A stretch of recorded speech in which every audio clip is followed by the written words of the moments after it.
Guys, I finally understand what Thanos felt like when he acquired the final Infinity Stone, because I just completed a subset that I've been working on for almost 3 years now.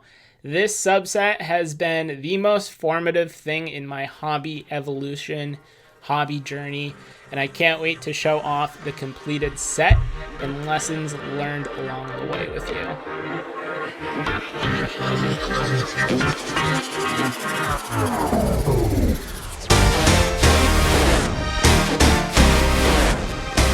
Hi everyone, I'm Cardi-C and welcome to the channel. Here we explore ways to grow your sports card collection and potentially make some money along the way by gaining a deeper understanding of the hobby. So if you enjoyed today's content, make sure to subscribe and hit that notification bell to get alerts every time I release new content. So let's hop right into it. To understand completely the set that we're going to be talking about today, we have to jump in a time machine and go back to 2018. I'd only been in the hobby for a couple of months, and the people that I knew in the hobby had just encouraged me, Chris, go out and collect and buy what you like. So I wish it was graded basketball cards and Bowman Chrome autos, but I really didn't understand what I wanted and didn't want at that point. So what I did collect, what I did like, what I was aesthetically drawn to were Gypsy Queen and Allen and Ginter. I didn't really know if I wanted to be a set collector or a player collector or a master set builder, so I started to do a little bit of everything. And one of my first hobby projects was to work on manually collating a full Gypsy Queen set. So buy a hobby box or two, open it up, throw it in binders, and then go to card shows and try and find the singles I'm missing along the way. I had goals and aspirations to build a complete master set, which is all the autographs, all the inserts, the full base set, but I quickly abandoned that.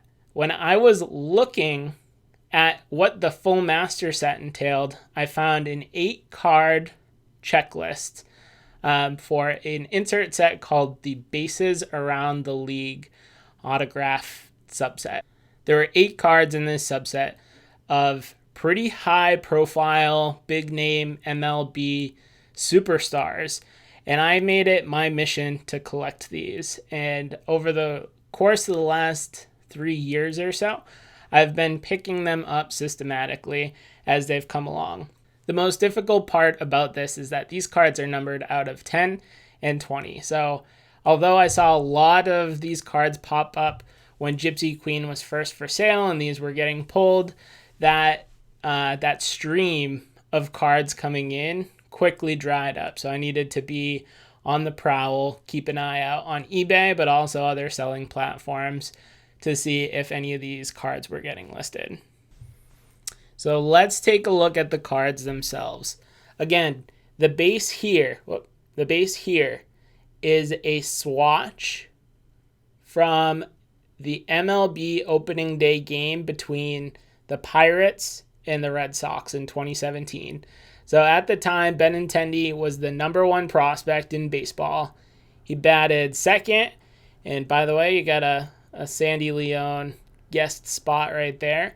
And he had himself a day. Red Sox hosting the Pirates and the defending Super Bowl champion Patriots, helping them celebrate opening day. Rob Gronkowski stealing Tom Brady's jersey that had already been stolen. 1-0 Red Sox. Later in the frame, Andrew Benintendi, the #1 prospect in the game. 3-run homer on opening day was 5-0 Red Sox. So that's Andrew Benintendi. It's a shame the Red Sox gave up on him so early, but I wish him the best of luck in Kansas City. Now our next 2 cards are of Cubs players who had themselves quite a memorable day. Cubs at Wrigley Field facing the Dodgers, the championship bottom half of the frame. The Cubs get on the board. Chris Bryant drives one into left off Wood. Kyle Schwarber scores on the double. The Cubs take a 1-0 lead. Now 2-0, that plates a run. We're knotted up at 2 apiece. Bottom 9, it's Rizzo. He walked out with the trophy, and now he walks off with the win. The Cubs win their home opener at Wrigley in dramatic fashion, taking it 3-2 in walk-off style. Our game-winning hero, Anthony Rizzo. This is a piece from second base, numbered out of 20.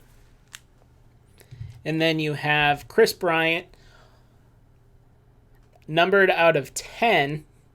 This is also from second base.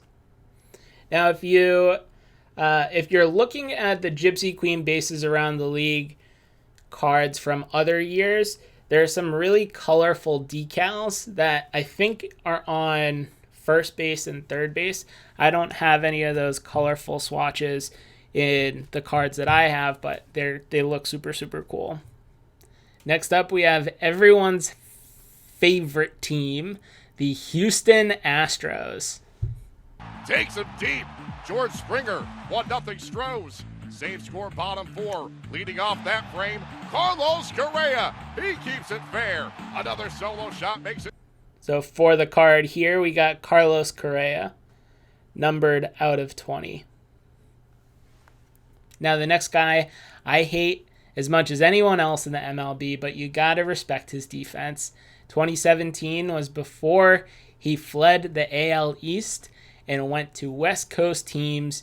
You got Manny Machado. As we go, top 11, Devin Travis, hot shot down to third, Manny Machado. That glove is golden, and the arm ain't too. And here is his card. This is numbered out of 20. See if we can get it to focus a little bit better.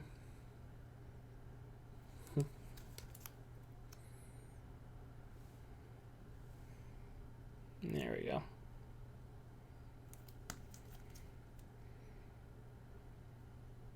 Our sixth card is a card of one of my favorite Major League first basemen. It's of Paul Goldschmidt. But this game is not significant because of what Goldschmidt did in it, but actually because of what Madison Bumgarner did in it.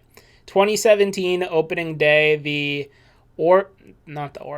Giants and the Diamondbacks played one another, and it is famous and noteworthy because Madison Bumgarner, the San Francisco Giants pitcher, I'm sorry guys, this isn't focusing. He hit 2 home runs. He's the only player in only pitcher in MLB history to hit 2 home runs on opening day. Our 7th card kicked off an impressive 2017 campaign. You got Aaron Judge. This is also numbered out of 20. It's the only one I don't have in a one touch quite yet. But he went 1 for 4 with a double. This was the start of his torrid 2017 campaign. He finished runner-up to Jose Altuve in the MVP race. And fun fact, Aaron Judge batted 8th. He started and batted 8th in 2017 opening day. Yankees versus the Tampa Bay Rays. Now, my final card here is of a whale. Well, maybe not a whale, but of another fish. But this is a card that has taught me a lot of lessons. It's as rare as the Chris Bryant card. It's numbered out of 10. And it has come up for auction exactly 3 times before I finally was able to pick one up. The first time it sold for probably half of what I paid. The second time it was $200 or $300 more. And then the third time it sold, I was just sleeping on the job. I missed the eBay sale.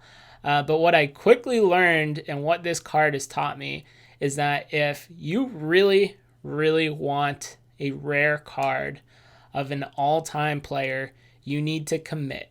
And you need to commit fully because you're not going to know when the next time that card is going to be available for sale, either at auction, buy it now, or at a card show. This is serial numbered out of 10. I am honestly very, very thankful that this card didn't stay in someone's collection forever because I had waited almost 2.5 years to pick up this card. It's a card that I had been sitting on for 8 to 10 months between now and when the last copy sold. So without further ado, I present Mike Trout. But top three, you might have heard of this guy, the reigning MVP, Mike Trout. Go ahead, 2-run shot, 2-1 ace, Trout's third career opening day long ball.